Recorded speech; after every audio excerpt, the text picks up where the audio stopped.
ಎಲ್ಲರಿಗೂ ನಮಸ್ಕಾರ. ನಮ್ಮ ಪೋಷಕರ ಜೀವನದಲ್ಲಿ ಮಕ್ಕಳ ಬಗೆಗೆ ಇರುವಂತಹ ಒಂದು ದೊಡ್ಡ ಕನಸೆ ತಮ್ಮ ಮಕ್ಕಳಿಗೆ ಒಂದು ಉತ್ತಮ ಕೆಲಸ ಸಿಗಬೇಕು, ಒಳ್ಳೆಯ ಜೀವನ ನಡೆಸಬೇಕು ಅಂತ.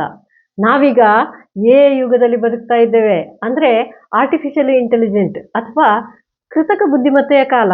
ಕೆಲವು ಪೋಷಕರಿಗೆ ಈ ಯುಗದಲ್ಲಿ ನಮ್ಮ ಮಕ್ಕಳಿಗೆ ಕೆಲಸ ಸಿಗಬಹುದೇ ಅನ್ನೋ ಒಂದು ಹೆದರಿಕೆ ಹುಟ್ಟಿಕೊಂಡು ಬಿಟ್ಟಿದೆ. ನಮ್ಮ ಮಕ್ಕಳಿಗೆ ಕಲಿಸುವುದು ಹೇಗೆ?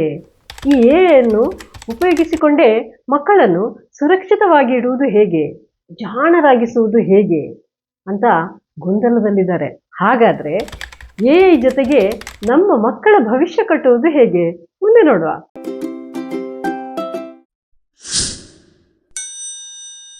ನೋಡಿ, ಸುಮಾರು 40-45 ವರ್ಷಗಳ ಹಿಂದೆ ಈ ಅಂಗಡಿಗಳಲ್ಲಿ ಲೆಕ್ಕ ಪುಸ್ತಕ ಬರೆಯುವವರಿದ್ರು. ನಿಮ್ಗೆ ನೆನ್ಪುಂಟಾ?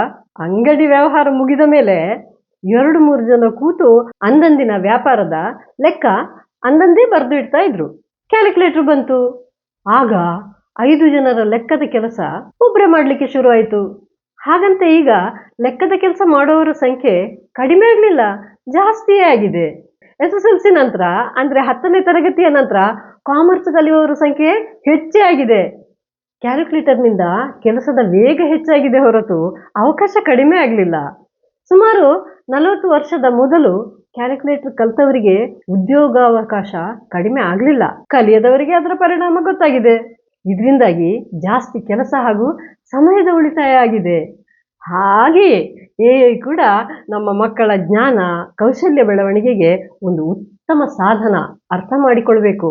ಕಂಪ್ಯೂಟರ್ ಬಂದ ಮೇಲಂತೂ ಇನ್ನು ಕೆಲಸ ಸರಳ ಆಯಿತು. ಹಾಗೆಯೇ ಕೂಡ. ಆದರೆ ಮಕ್ಕಳಿಗೆ ಜಾಗೃತೆಯಿಂದ ಕಲಿಸಬೇಕು. ಅನ್ನು ಸರಿಯಾಗಿ ಉಪಯೋಗಿಸಲು ಕಲಿತ ಮಕ್ಕಳು ಉತ್ತಮ ಉದ್ಯೋಗಾವಕಾಶವನ್ನು ಪಡೆಯುವುದರಲ್ಲಿ ಸಂಶಯವೇ ಇಲ್ಲ. ಆದರೆ ಅದನ್ನು ಹೇಗೆ ಉಪಯೋಗಿಸಬೇಕು, ಎಷ್ಟು ಉಪಯೋಗಿಸಬೇಕು, ಹಾಗೆಯೇ ಯಾವ ವಯಸ್ಸಿನಿಂದ ಮಕ್ಕಳು ಉಪಯೋಗಿಸಬೇಕು ಮತ್ತು ಎಚ್ಚರಿಕೆ ಹೇಗೆ ವಹಿಸಬೇಕು ಅನ್ನೋದನ್ನು ಮುಂದೆ ನೋಡುವ. ನಾನು ಈ ವಿಡಿಯೋದಲ್ಲಿ ಬಗ್ಗೆ ಹೇಳುವಾಗ LLMಗಳ ಬಗ್ಗೆಯೇ ಮಾತಾಡ್ತಾ ಇದ್ದೇನೆ.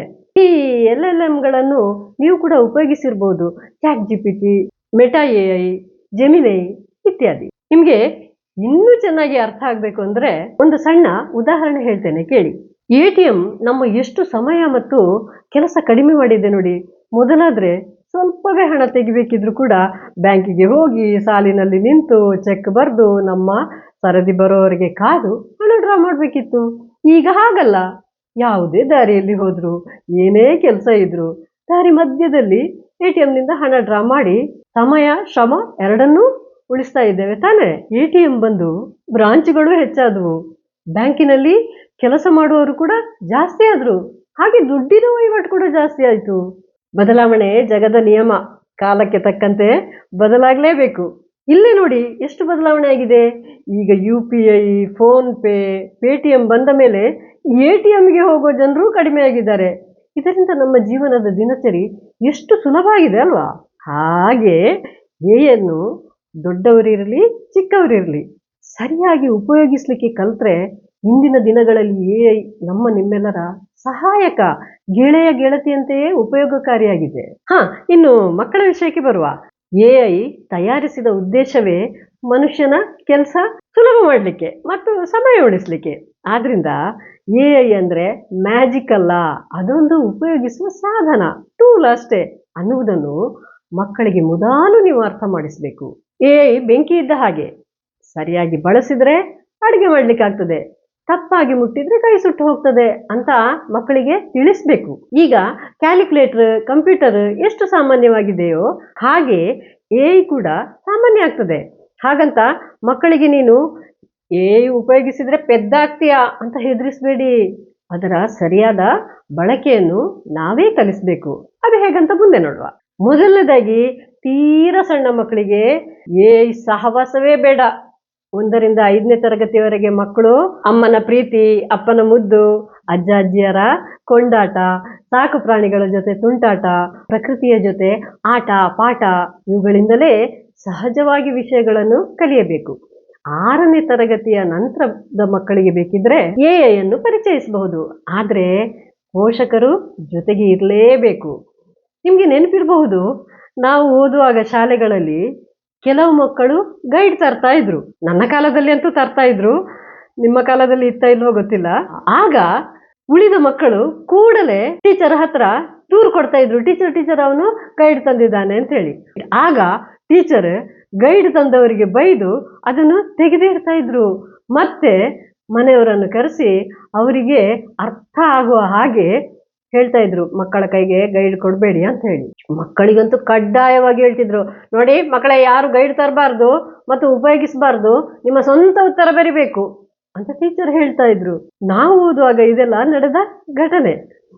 ಕೂಡ ಗೈಡ್ನಂತೆಯೇ. ಆಗ ಟೀಚರ್ಗಳು ಯಾಕೆ ಗೈಡ್ ಉಪಯೋಗಿಸಬಾರ್ದು ಅಂತ ಹೇಳಿ ಹೇಳ್ತಾ ಇದ್ರು ಅಂದ್ರೆ, ಪಾಠ ಪುಸ್ತಕ ಓದದೆ, ಪಾಠ ಕೇಳದೆ, ಪ್ರಶ್ನೆಗಳಿಗೆ ನೇರ ಗೈಡ್ನಿಂದ ಉತ್ತರ ಬರೆದ್ರೆ ಮಕ್ಕಳಿಗೆ ವಿಷಯದ ಕಾನ್ಸೆಪ್ಟ್ ಏನು ಅಂತ ಹೇಳಿ ಅರ್ಥ ಆಗುದಿಲ್ಲ. ವಿಷಯದ ಅರಿವು ಆಗದೆ ಇದ್ದಲ್ಲಿ ಹೊಸ ಪ್ರಶ್ನೆ ಬಂದ್ರೆ ಬರೀಲಿಕ್ಕೆ ಕೈ ಕಟ್ಟುತ್ತದೆ, ಉತ್ತರ ಕೊಡ್ಲಿಕ್ಕೆ ಆಗುದಿಲ್ಲ. ಮತ್ತೆ ಇದರಿಂದ ಸ್ವಂತ ಯೋಚನೆ ನಿಂತು ಹೋಗ್ತದೆ. ಹಾಗೆಯೇ ಗಣಿತ, ವಿಜ್ಞಾನ ಸಮಸ್ಯೆಗಳಿಗೆ ಗೈಡ್ ನೋಡಿದ್ರೆ ಅದರಲ್ಲಿರುವ ಲಾಜಿಕ್ ಬೆಳೆಯುವುದೇ ಇಲ್ಲ. ಅದೇ ರೀತಿ AI ಕೂಡ ನಮ್ಮ ಗೈಡ್ನ ಹಾಗೆ ಕೆಲಸ ಮಾಡ್ತದೆ ಅಷ್ಟೇ. ಹಾಗಾದ್ರೆ 6ನೇ ತರಗತಿಯಿಂದ ಮಕ್ಕಳು AI ಬಳಕೆಯನ್ನು ಹೇಗೆ ಮಾಡಬೇಕು ಅಂತ ನೋಡುವ. ಮೊದಲು ಮಕ್ಕಳು ತಮ್ಮ ಪಠ್ಯ ಓದಿ ಸ್ವಂತ ಯೋಚಿಸಿ ಉತ್ತರ ಬರಿಬೇಕು. ಕೆಲವೊಮ್ಮೆ ಮಕ್ಕಳಿಗೆ ಉತ್ತರ ಸರಿಯಾ ತಪ್ಪಾ ಅಂತ ಸಂಶಯ ಬರಬಹುದು. ಮಕ್ಕಳು ನಮ್ಮಲ್ಲಿ ಬಂದು ಇದು ಉತ್ತರ ಸರಿಯಾ ಅಂತ ಕೇಳಿದ್ರೆ ಕೆಲವೊಮ್ಮೆ ಉತ್ತರದಲ್ಲಿ ನಮಗೆ ಗೊಂದಲ ಉಂಟಾಗ್ತದೆ. ನಿಮ್ಗೆ ಗೊತ್ತಾದ್ರೆ ಹೇಳಿ ಪೋಷಕರೇ. ನಿಮಗೂ ಗೊಂದಲವಾದ್ರೆ AI ಬಳಸಿ ನಿಮ್ಮ ಉತ್ತರಗಳನ್ನು ತಾಳೆ ನೋಡ್ಬೋದಲ್ಲ. ಈ ಹಂತದಲ್ಲಿ ಮಾತ್ರ, ಅದು ನಿಮ್ಮ ಮೇಲ್ವಿಚಾರಣೆಯಲ್ಲಿ AI ಮಕ್ಕಳಿಗೆ ಬಳಸುವುದು ಸೂಕ್ತ. ಹೀಗೆ AI ಸಹಾಯಕರಂತೆ ಬಳಸಬೇಕೇ ಹೊರತು ಎಲ್ಲಾ ಪ್ರಶ್ನೆಗಳಿಗೆ ಉತ್ತರ, ಹಾಗೆಯೇ ಗಣಿತದ ಸಮಸ್ಯೆಗಳು ಅಂತ ಪ್ರತಿಯೊಂದಕ್ಕೂ ಸುಲಭದ ದಾರಿ AI ಅಂತ ಮಕ್ಕಳು ಉಪಯೋಗಿಸಲಿಕ್ಕೆ ಶುರು ಮಾಡಿದ್ರೆ ಸ್ವಂತ ಯೋಚಿಸುವ ಶಕ್ತಿಯೇ ಕಡಿಮೆ ಆಗ್ತದೆ. ಇಲ್ಲಿ ನಾನು ನಿಮ್ಗೆ ಮುಖ್ಯವಾಗಿ ಒಂದು ಎಚ್ಚರಿಕೆಯ ಕಿವಿ ಮಾತು ಹೇಳಲೇಬೇಕು. ಮಕ್ಕಳು ಪ್ರತಿಯೊಂದಕ್ಕೂ AI ಅವಲಂಬಿಸಿದ್ರೆ ಕೆಲವು ಸಂದರ್ಭಗಳಲ್ಲಿ ಸ್ವಂತ ನಿರ್ಧಾರ ತೆಗೆದುಕೊಳ್ಳಬೇಕಾದ ಪರಿಸ್ಥಿತಿ ಎದುರಾದ್ರೆ ಮಕ್ಕಳಿಗೆ ಏನು ಮಾಡಬೇಕು ಅಂತ ಯೋಚಿಸ್ಲಿಕ್ಕೂ ಆಗದೆ ಕೈಕಾಲು ಬಿಡುವ ಹಾಗೆ ಆಗ್ತದೆ. ಅಮೆರಿಕದಲ್ಲಿ ಒಂದು ಸಂಶೋಧನೆ ಮಾಡಿದ ಪ್ರಕಾರ ಸುಮಾರು 1800ರಿಂದ ಈವರೆಗೆ ಬಂದ ಪ್ರತಿ ಜನರೇಷನ್ ಅಂದ್ರೆ ಪೀಳಿಗೆ ಅಥವಾ ನಾವು ತಲೆಮಾರು ಅಂತ ಹೇಳ್ತೇವೆ, ಆ ತಲೆಮಾರಿನ ಮಕ್ಕಳು ತಮ್ಮ ಹಿಂದಿನ ತಲೆಮಾರಿನವರಿಗಿಂತ ಎಲ್ಲ ವಿಷಯದಲ್ಲೂ ಜಾಣರು. ಅದು ಲೆಕ್ಕ ಇರಬಹುದು, ವಿಷಯಗಳನ್ನು ಅರ್ಥ ಮಾಡಿಕೊಳ್ಳುವುದಾಗಿರ್ಬೋದು, ಹಾಗೆ ಗ್ರಹಿಸಿದ್ದನ್ನು ಬಳಕೆಗೆ ತರುವುದಾಗಿರ್ಬೋದು, ಎಲ್ಲದರಲ್ಲೂ ಹುಷಾರು. ನಿಮ್ಮ ಮನೆಯ ಮಕ್ಕಳೇ ನಿಮ್ಗಿಂತ ಹುಷಾರಿರುವುದನ್ನು ನೀವು ಗಮನಿಸಿರ್ಬೇಕು. ಆದ್ರೆ ಜೊತೆಗೆ ಒಂದು ಗಾಬರಿ ಹುಟ್ಟಿಸುವ ವಿಷಯ ಅಂದ್ರೆ ಇದ್ದೇ ಮೊದಲನೇ ಸಲ ಕಳೆದ 5-10 ವರ್ಷದಲ್ಲಿ ಶಾಲೆಗೆ ಸೇರಿದ ಮಕ್ಕಳು ತಮ್ಮ ಹಿಂದಿನ ಪೀಳಿಗೆಯವರಿಗಿಂತ ಜಾಣರಲ್ಲ ಅಂತ ಕಂಡು ಹಿಡಿದಿದ್ದಾರೆ. ಯಾಕಂದ್ರೆ ಅದೇ ತಂತ್ರಜ್ಞಾನದ ದುರುಪಯೋಗದಿಂದ. ಆದ್ರಿಂದ ಪೋಷಕರೇ, ನಿಮ್ಗೊಂದು ಕಿವಿ ಮಾತು. AI ಮನೆಯ ಊಟದ ಜೊತೆ ಊಟದ ರುಚಿ ಹೆಚ್ಚಿಸುವ ಉಪ್ಪಿನಕಾಯಿ ಹಾಗೆ ಇರಬೇಕು. ಉಪ್ಪಿನಕಾಯಿ ಇಲ್ಲದೆ ಊಟ ಮಾಡಬಹುದು, ಆದ್ರೆ ಊಟ ಇಲ್ಲದೆ ಬರೀ ಉಪ್ಪಿನಕಾಯಿ ತಿನ್ಲಿಕ್ಕೆ ಆಗುದಿಲ್ಲಲ್ಲ.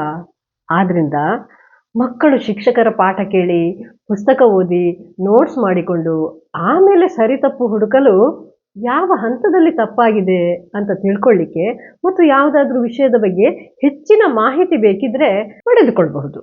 ಇನ್ನೊಂದು ಹೇಳುವುದಾದ್ರೆ, AI ಇಂದ ಹೊಸ ಭಾಷೆ ಕಲಿಯಲು ಬೆಸ್ಟ್. ಇಂಗ್ಲಿಷ್ ಭಾಷೆ ಅಭ್ಯಾಸ ಮಾಡಬೇಕಿದ್ರೆ ನನ್ನ ಜೊತೆ ಇಂಗ್ಲಿಷ್ನಲ್ಲಿ ಮಾತಾಡು ಅಂತ ಹೇಳಿದ್ರೆ ಮಗು ತಪ್ಪಾಗಿ ಇಂಗ್ಲಿಷ್ ಮಾತಾಡಿದ್ರೆ ನೆಗಾಡದೆ ತಿದ್ದುತ್ತದೆ. ಎರಡನೇದಾಗಿ ಕನ್ನಡ ಇಂಗ್ಲಿಷ್ ಭಾಷಾಂತರ ಅಂದ್ರೆ ಟ್ರಾನ್ಸ್ಲೇಷನ್. ಹೊಸ ಪದ ಸಿಕ್ಕಿದ ತಕ್ಷಣ ಅದರ ಅರ್ಥ ಕೇಳ್ಬೋದು, ಅಥವಾ ಆ ಪದವನ್ನು ಜೋಡಿಸಿ ವಾಕ್ಯ ಮಾಡು ಅಂತ ಹೇಳ್ಬೋದು. ಉಚ್ಚಾರಣೆ ಸರಿ ಇದೆಯಾ ಅಂತ ನೋಡ್ಲಿಕ್ಕೆ AIಗೆ ಓದಿ ಹೇಳಿ ಸರಿಪಡಿಸ್ಬೋದು. ಅಷ್ಟೇ ಅಲ್ಲ, ಸಾಮಾನ್ಯ ಜ್ಞಾನ ಅಂದ್ರೆ ಜನರಲ್ ನಾಲೆಜ್ ಹೆಚ್ಚಿಸ್ಲಿಕ್ಕೆ ಕ್ವಿಜ್ ಆಡಿಸುವಂಥದ್ದು.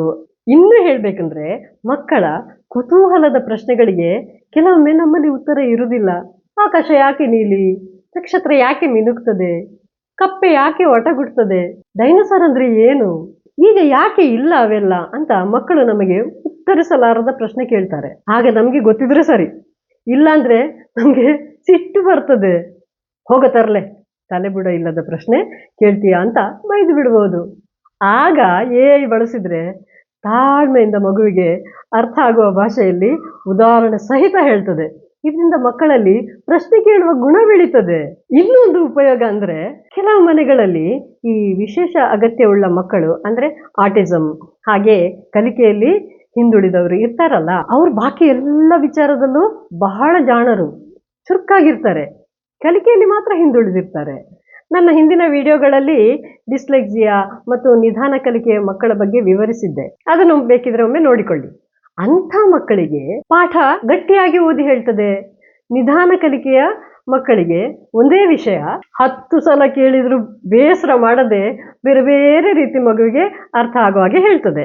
ಆದರೆ ಎಲ್ಲ ಹಂತಗಳಲ್ಲಿ ಕೂಡ ಪೋಷಕರು ಮಗುವಿನ ಜೊತೆಗೆ ಇರಲೇಬೇಕು. ಹಾಗಾಗಿ ಪೋಷಕರು ಮಕ್ಕಳಿಗೆ AI ಬಳಸುವಾಗ ಕೆಲವು ಕಂಡೀಷನ್ ಪಾಲಿಸಲೇಬೇಕು. ಮೊದಲನೇದಾಗಿ ನೋಡುವ, ಮಕ್ಕಳು AI ಬಳಸುವಾಗ ನಿಮ್ಮ ಮೇಲ್ವಿಚಾರಣೆಯಲ್ಲೇ ಇರಬೇಕು, ಮಕ್ಕಳು ಒಬ್ಬರೇ ಬಳಸಬಾರ್ದು. ಎರಡನೇದಾಗಿ ಆಟ, ನಿದ್ದೆ, ಓದು, ಈ 3 ವಿಷಯ ಮೊದಲು ಮಾಡಬೇಕು. ದಿನಕ್ಕೆ 30 ರಿಂದ 45 ನಿಮಿಷ ಮಾತ್ರ AI ಬಳಸುವ ಲಿಮಿಟ್ ಇಟ್ಕೊಳ್ಬೇಕು.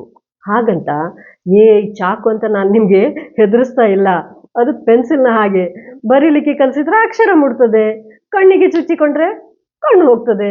ಆದ್ರಿಂದ ಮಗುವಿಗೆ AI ಅನ್ನುವ ಪೆನ್ಸಿಲ್ ಕೊಡಿ, ಆದರೆ ಕೈ ಹಿಡಿದು ಬರೆಯಲು ಕಲಿಸಿ. ಅಂದ್ರೆ ನಿಮ್ಮ ಗಮನ ಸದಾ ಮಗುವಿನಲ್ಲಿ ಇರಲಿ ಅಂತ. ಮಗು ದುರುಪಯೋಗ ಪಡಿಸಿಕೊಳ್ಳದಂತೆ ಜಾಗ್ರತೆ ವಹಿಸಿ.